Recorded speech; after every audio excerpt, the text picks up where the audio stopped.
Hello Aries, and welcome back. My name is Sarah Mackenzie. I read as Sora for Sora Sky Messages. Today we are going to be doing your look ahead for 2023 using the Wild Unknown Pocket Tarot for the base of the spread and the Tarot of the Sweet Twilight for the clarifiers should we need them. While I shuffle, I want to first tell you what I am most excited for my own year in 2023, and that is the Haunted Tarot deck, which is a deck by Killer Pancake Illustration. She does Bridge Witches, Cult, Inferno. Is her deck that I am consulting on, we are collaborating on, and we go to Kickstarter January 10th.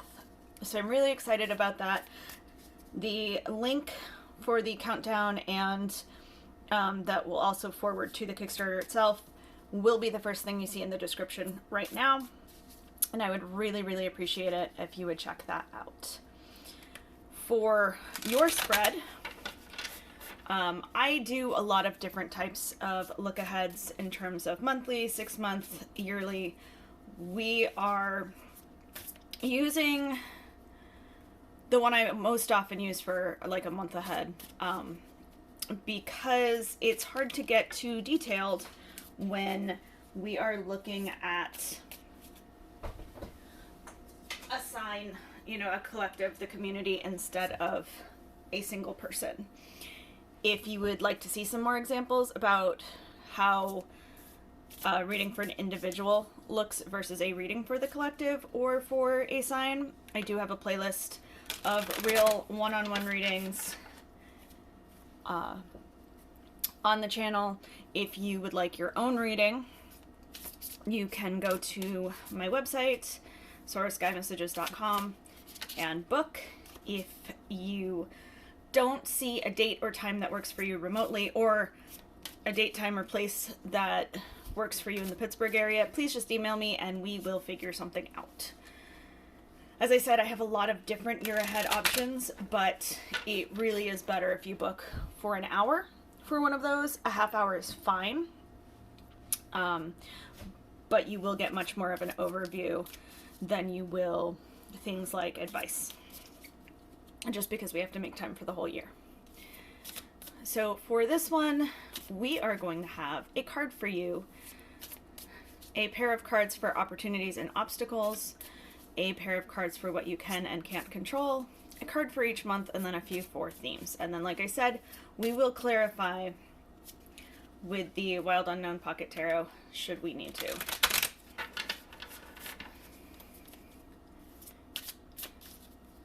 All right. Getting started, we have a card for you, Aries. And that is the Nine of Swords. I think that little guy is cute, but you can also see that he has worked himself into a twisted mess of a headspace, and that is really what the Nine of Swords is all about. It is the card of anxiety. It is the card of nightmares. It is the card of the things that we do to ourselves to keep ourselves awake. And I personally love this card as much as I hate that it follows me around, because when it shows up in the tarot, it's there to tell you that things are not as bad as they seem. The things that you are worrying about are really not as big or as scary as you are letting them be. And it just kind of asks you if you can find some ways to get some rest, to let your mind kind of process and let go. The swords are the cards of processing. They are the cards of life's harder lessons, but they are also the cards that say, hey, I know that things feel like a lot right now, but it's temporary. The swords are air. They are temporary as long as you let the situations play out and you let yourself get past them. Easier said than done. I totally know. Like I said, this card follows me around. I get how it works, but I also see it as the reminder that things are okay and that we'll get through it. So I actually think this is a stronger start than it may seem like. I usually go obstacles and opportunities, but I have it written opportunities and obstacles. So that's what I'm going to do, just to keep consistent throughout the signs. For opportunities, we have the Ten of Swords. Now that may not seem like an opportunity to those of you who have watched enough of the videos or are tarot readers and know that the Ten of Swords is a card of endings. The thing for me though, and you'll probably have heard me say this a million times, the Ten of Swords is the Boiling Frog card. It is the card of ending a situation that you would never have put yourself in the first place. The reason it's hard, well, there's two reasons really. If somebody else breaks it off, whether it's a relationship or you get laid off, it's hard because rejection is rejection. And even if we want a situation to end, we don't want to be rejected. And of course, any complications that come with that, i.e., if you get laid off, now you need to look for work.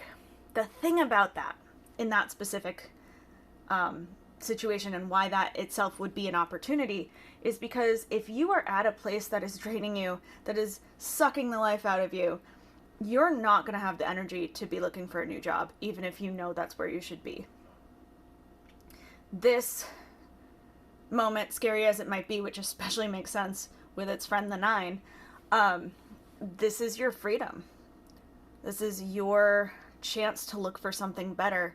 It is your chance to get out of the boiling water and into something more comfortable. The second reason the Ten of Swords is hard is that, like I said, we wouldn't have put ourselves in this position, and we remember the position we did put ourselves in. We remember where we want to be. So we get caught up in the idea of being able to go back there. So as an opportunity, if you are the one leaving, or if they're the one leaving, this is your chance to do something that actually makes you happy. This is your chance to find a friendship or a relationship that doesn't hurt, that you don't dread answering the phone. This is your opportunity to go get a job that doesn't suck the life out of you, or whatever it is that you've been holding on to, even though it's hurting you, even though every day is a new sword, it is your chance to find better. So I'm actually really excited about this for you. And for me, since I'm an Aries rising. Let's look at the obstacle though. Oh, the Chariot. That's interesting, and I'll be interested in seeing how it pairs with the next pair. The Chariot is the card that reminds you that you can't control everything, but there are things you can control. I love it with the Ten of Swords because the opportunity, right, is to find something new. The Chariot kind of says only so much of that will be in your control. You do have the ability to leave, but maybe you don't have the ability to stay if somebody else is going to leave. You have the ability to look elsewhere, but you don't necessarily control, if somebody will accept your application.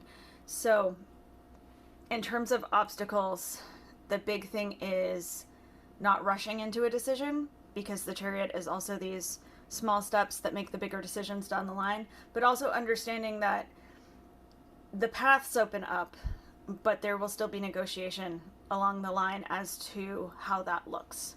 You can control going in a new direction. You cannot control the people in that path. I hope that makes sense. So moving on to what you can control. And we have the Six of Wands. So that's interesting because I usually think of the Six of Wands as public recognition. And generally in a celebratory, victorious manner. So as a what you can control, it almost feels like public image, which is interesting because you really can't control that for the most part. But there is something to, you can control what you share with people. You can control how you see things. Back to if there is going to be a big shakeup or a big ending in 2023, you can control whether you let that be freedom and victory, or if you let it be something that frustrates you. It can be both, absolutely. It's just more about what you control is what you can lean into, what parts of those you push towards. Looking at what you can't control. We have the Three of Pentacles. I laugh because the Three of Pentacles is technically a card of teamwork, but when it comes up, I tend to ask people if they are the ones pulling all the weight, if they are the ones driving the progress. And quite honestly, you can't control if the other person is going to do the work or not. If we're talking about relationships, you can't control if they're going to do the work needed to fix things or to make things work. If we're talking about work things, group projects, you can't always control if somebody else is going to pull their weight. A lot of times when this card comes up, I will say, hey, if you can't actually make the work even, can you find a way to get your name on it? And that offers some interesting insight into the Six of Wands, doesn't it? You can control if people know that you are doing your part. How? I think it really depends on the situation. I haven't worked for another person in a while,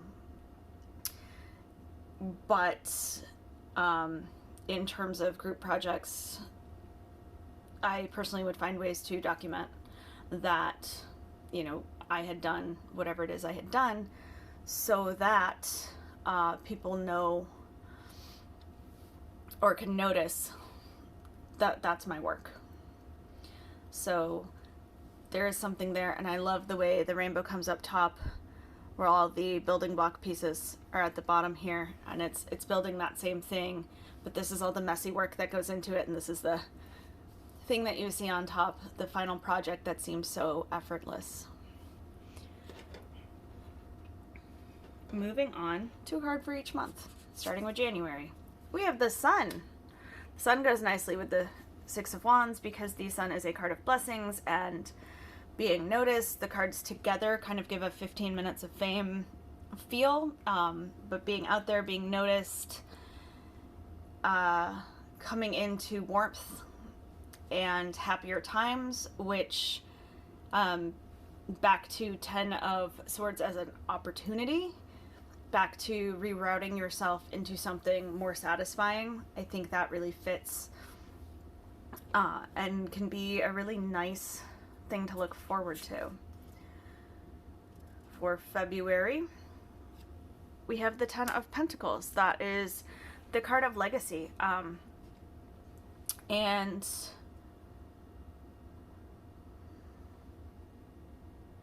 while I paused because I'm only counting 9, but that is definitely the 10. It is a card of legacy, and while for me legacy usually means what do you want to leave behind, what can you give, you know, coming into enough of something, enough resources that you can give and you can push forward and pay it forward. I heard from Watery Aquarius on TikTok, his version of legacy, and he's an astrologer, not a tarot reader, but it works, was how do you want to be seen? How do you want to be remembered? What do you want people to think of when they think of you? And I think that's really interesting because, so in January you get the spotlight on you, and in February you get to decide what to do with that spotlight. You get to decide what to do with your influence. And that's really, really important and really interesting. For March, we have Temperance. That is the card of calculated risk. So you've built up all of these things, and now you'll be able to move forward. I like calculated risk because the truth is there's never a 100% guarantee. And so there's always a risk. But if you don't take a step, it's always going to be no. That's your guarantee right there. So this is kind of getting yourself as ready as possible and taking that step. So in March, you should be gearing up to do something special.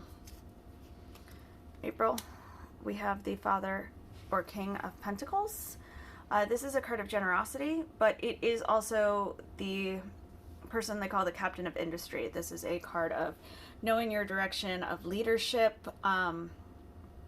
So whether or not that change was work related, this is really stepping into some power, really being seen as an authority and really being able to do something with it. I love it with the ton and with all of the stuff up top, because while it seems like there is going to be a lot of chaos this year for you, it is going to be the kind of chaos that rearranges everything into something better for you. Moving into May, we have the Eight of Cups. Now for me, if you ignore the Eight of Cups, you end up back at the Ten of Swords. The Eight of Cups is when you've outgrown something and you need to leave something behind, but it is before the water has started boiling. It's not that it's a bad position yet. It is that it's not the right one for you, and that there is something else that you need to move on. Seeing all of the success coming, to me, that would be almost leftovers, things that tie you to something that really ties you to that position, that situation that you've been holding on to because they were the piece that you still loved, whether it's an old coworker, or rather a relationship with an old coworker who keeps trying to pull you back in, whether it is the mutual friend that wants you to give the relationship one more try, anything like that. It doesn't mean you have to get rid of the person and never speak to them again. It's just more about rearranging and maybe limiting the contact until you're somewhere a little bit more solid, because you see you've got all of this darkness, not in a morbid kind of way, but this kind of darkness up top, and then you have this beautiful energy and all this color coming in the first quarter of the year, and then it's like they're here to kind of pull you back. And that is the thing with the Eight of Cups is it's letting go of what is holding you back so that you can go forward. Going to June, we have the Fool, new beginnings, which is exactly what happens when you let go of the people, situations. It's not always people, but with the cups, I tend to go for people because it is the water element. It's the relationships, emotions, but really it's just sentimental. And when you're able to let go of that sentimentality, that baggage, you get to go in the direction of the Fool. The Fool is about bringing our wisdom and knowledge forward without worrying about bringing the baggage. So if you can manage in May to let go of what's holding you back, you can really push forward. Looking at July now, we have the Six of Cups. The Six of Cups is a card of nostalgia. To me, that very much feels like trying to emotionally look back at these things that you've left behind with the 10 and the 8. The nice thing, though, about nostalgia, especially in this deck, you see the roots, the colorful roots. Those foundations, those are the things that help you learn, they help you grow. So if you can use that, those happy memories, the good times, as a way to structure where you want to be going, let yourself have those moments. Let yourself look back, and let it push you forward. Going to August now, we have the Three of Wands. That is a card of spiritual growth. Works very well with the 6, because as we look back and accept things for how they are, instead of getting caught in the past, when we let the past be our roots so that we can grow, this Three of Wands, this spiritual growth, comes out as you learn what you do and don't need. We stop clinging to the things that make us feel secure and start venturing out and getting our own security within ourselves. What do we got for September? And there's our Nine of Cups. This is what you're going towards from the 8. This is a card of contentment, of happiness, of getting what you want, particularly emotionally. So while this is going to be a lot of ups and downs, and sentimental attachments, whether this is a relationship or just any situation that you have been really comfortable in, or you have at least been committed to, maybe complacent. The thing about comfortable is that it is not the same as content. It is more of a accepting where you are than it is a liking where you are. And while that is a nice thing, because we do need to accept certain things in life, if that is the majority of your life, that's a little bit more rough. So letting go, walking away, the things that we walked away from, the 9 turns that around into what we are walking towards. So in September, that goal, that thing that you have been trying to reach, but you have had to let go of the different aspects that hold you back or keep you tethered to something else. All of that work you've done should be realized. Now, maybe that's not a full realization. It may not be, boom, there's exactly what you wanted, but the progress will be there. The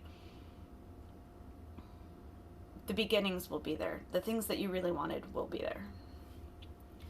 October, we have the Mother of Swords, or the Queen of Swords. She is a card of observation, knowing who to trust and who not to.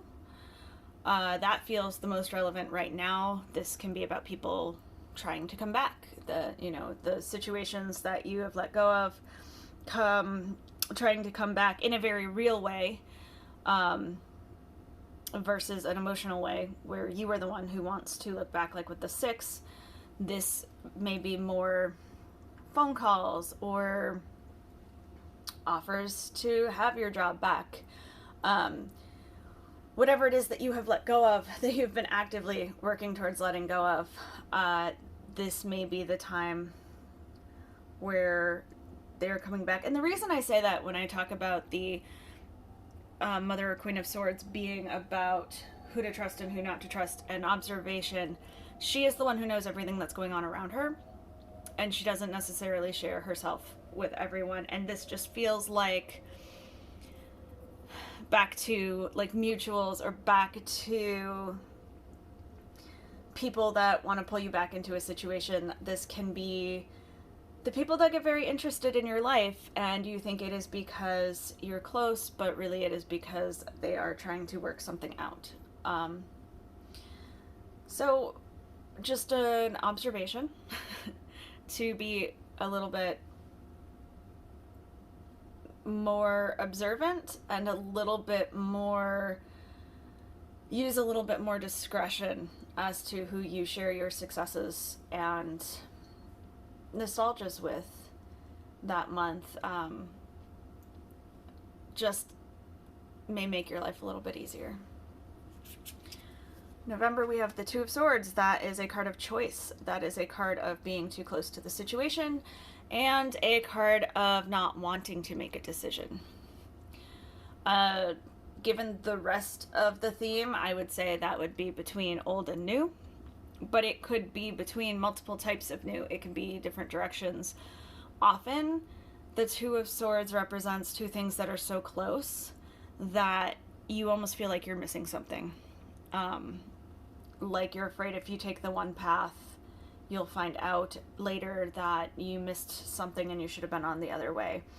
To me, because this is swords and processing, it tends to be just about being a little bit too close, and one of the best ways to relieve that mental block with the 2 is to take some of that weight off your shoulders and flip a coin.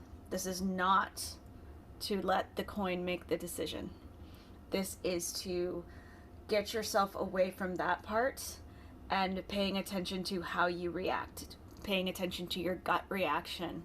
If it says tails and you go, ugh, don't go with tails. But you know that you did have a preference. You did know where you were supposed to be going.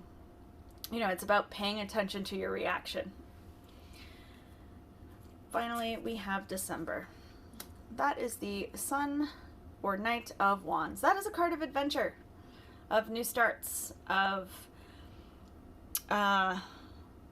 heading slowly but surely towards the thing that drives you. So this year you have been working out where you should and shouldn't be. And hopefully, once you hit that August spiritual growth, you have started to really find what moves you, what drives you, what's important to you. And by December, you will be using that to work up your plan for 2024.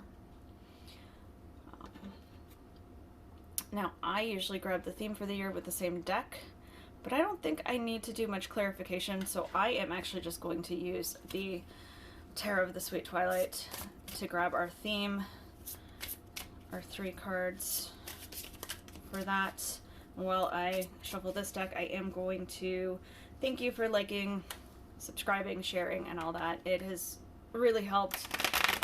I have been on YouTube for pretty much a year now, and the support has been really, really nice. It's been a great experiment that I will be continuing with, but feedback is always welcome. So thank you so much for this year. For our theme, we have the Sun right there, the 5 of Swords, and the Hanged Man. So in terms of themes, that is blessings. The Sun is very much a card of blessings, but here, looking at it in context with all of the other cards and with the Sun in January, is very much about figuring out what blessings are for you, what you want, letting yourself have the things that you want instead of being held back by the shoulds and by the old attachments and sentiments. The 5 of Swords is a card of abrupt change. It can be the card of no great decisions, but it is the card of having committed to something so far and thinking that's where you were going to be, and then having that abrupt change, that turnaround. We see that reflected in the 10 of Swords, the 8 of Cups. Like, there is a lot of endings, and somewhat chaotic endings here. So that is a theme. But with the Sun and with the Hanged Man, that theme is that those chaotic endings are going to bring you so much closer to where you want to be than actually continuing then down that path would have. The Hanged Man, we have a shift in perspective, growth. That is the perfect final theme for you, because with the 5 of Swords bringing about those endings, and particularly those chaotic endings, the perspective change, the seeing what that means for you and what that means about you, and turning that into all of those blessings, is going to make for a really, really exciting up and down kind of year. And I hope you were able to make the most of it, and I hope that being able to look ahead makes you a little bit more ready for it, so that you can really make the most out of it and really get those blessings. Thank you so much, and have a wonderful 2023.